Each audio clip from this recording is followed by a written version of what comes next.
Hey guys, welcome back to my channel. Today's video is going to be on cultural sensitivity in nursing. If you guys are interested, let's get into the nitty-gritty. This video isn't going to be, what to do in the circumstance where you're with a particular patient, like let's say a Hasidic Jew or a patient from Japan or from West India. It's mostly just so that you can open your mind and be more accepting of other religions and other cultures once you dive into the field of nursing. So sometimes as new grads, we don't really think of what to expect when we get into the field of nursing. So you might experience different types of patients, different religions, different cultures, and we as nurses, we have to be unbiased and unjudgmental. Sometimes it's hard because we have our own cultural biases and our own, judgments within ourselves on these particular people, but we do have to put that aside to be able to care for our patients. There could be cases where there's a patient where you don't feel all that comfortable taking care of because you don't agree with whatever the circumstance, but you have to, in the end, you are their nurse and they are your patient and they do need to be cared for. I have a situation where I had a mom, for instance, that was addicted to like every drug under the sun, and this was her 7th baby, and all 7 of them had been taken by DCF, so she had no custody of any of the children.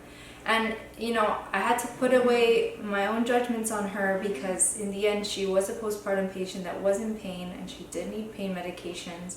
So I had to kind of set myself aside because I feel like when it's just you, okay, I don't agree with it, but it is a disease, and I understand that there is a chemical imbalance in the brain.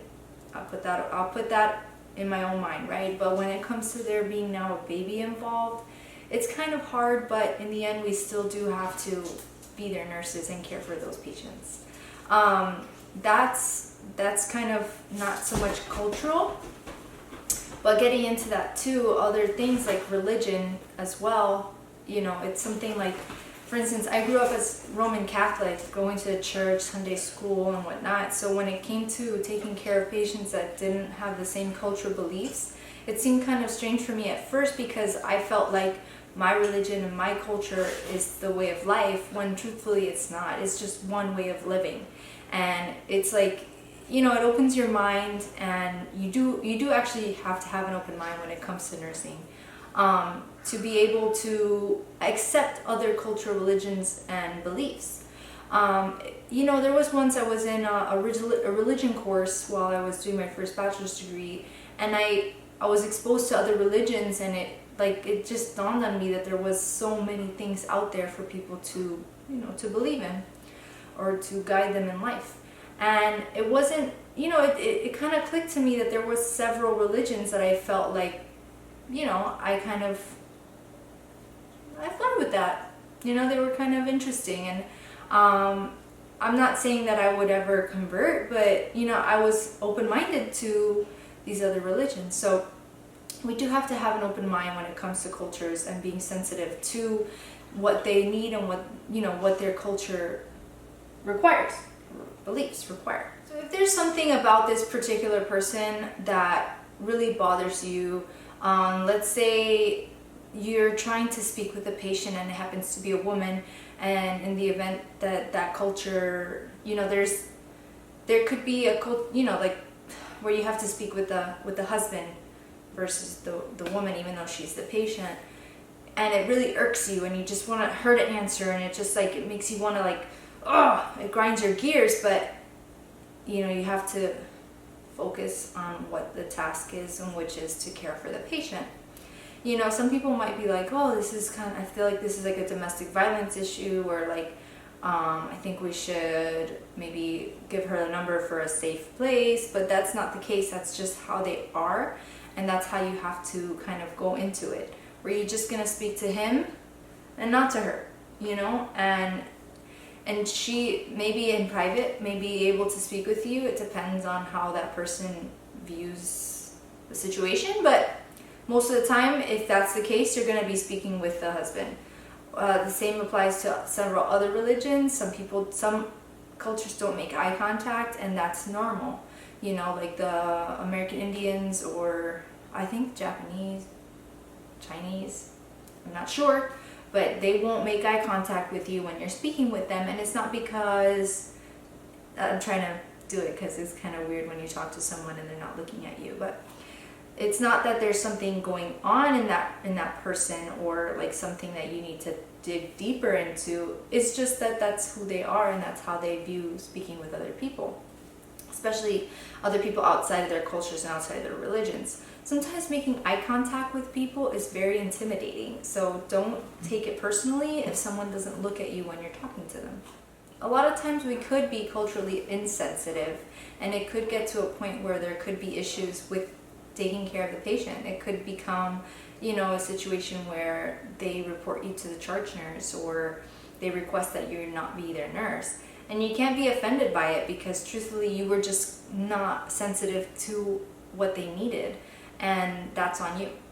So you have to have an open mind, have an open heart, and be able to accept people for who they are and what they believe.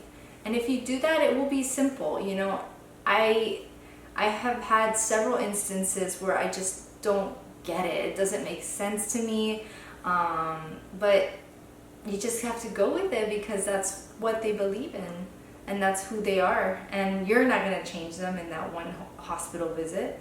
So you just got to take it in stride and just go forward. Sometimes some hospital accommodations don't quite work for someone who has certain beliefs. So you have to find some sort of way to make them comfortable. Like, for instance, a mom that is pumping, and the rooms that we have in this particular unit are not private. You have to see if you can maybe find a safe place for them, maybe get some curtains, some screens or whatnot, to be able to accommodate for them, not wanting to expose themselves. And that is 100% normal for someone not wanting to expose themselves. Sometimes we think about it like, oh my gosh, like they were seen by the labor and delivery nurse, they were seen by the OB, they were seen by the postpartum nurse, they were seen by everyone and their mother. But you kind of have to understand that whole, sometimes where there are people are like, oh, I don't even care, everyone's seen my hoo-ha. Sometimes some people don't think like that. So you have to be very, persistent on how you treat that patient and make sure that they're comfortable. If just drawing a curtain will help, do it, and sometimes when you have a conversation with a patient and only a curtain is blocking it, it is what it is. Sometimes that's all you have as far as privacy. But try your best to make them feel comfortable, and then in the end it will make their stay better, and it will make your care easier, and it just becomes like a better cohesive environment for healing and for the patient. In the end, that's what we're here for. We're here to heal, and we're here to care for them, and we have to have compassion. We have to be, we have to advocate for them as well. So if they need a chaplain or some sort of other religious leader that they need to kind of guide them, then get that for them. Try to make sure that they're accommodated for and that all their needs are covered, because in the end, that's what we're supposed to do as nurses.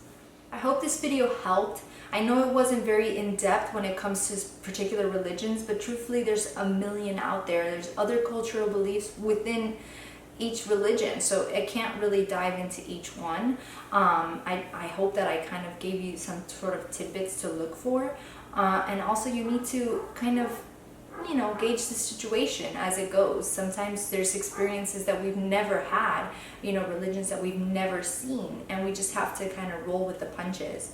But we need to understand that we have to make sure that all of their cultural needs are being cared for, and that we are doing our best to be well-rounded as nurses and to make sure that they are satisfied as a patient. This isn't about patient satisfaction, but it's about making sure that they're happy and that they're cared for, because in the end, that's what it is that they're there for, in the hospital, to heal and get better and be happy. So, whatever we can do as nurses, try, and make sure that you have an open mind and free yourself of all your prior biases. I hope this helped, guys. I'll catch you in the next video. Bye!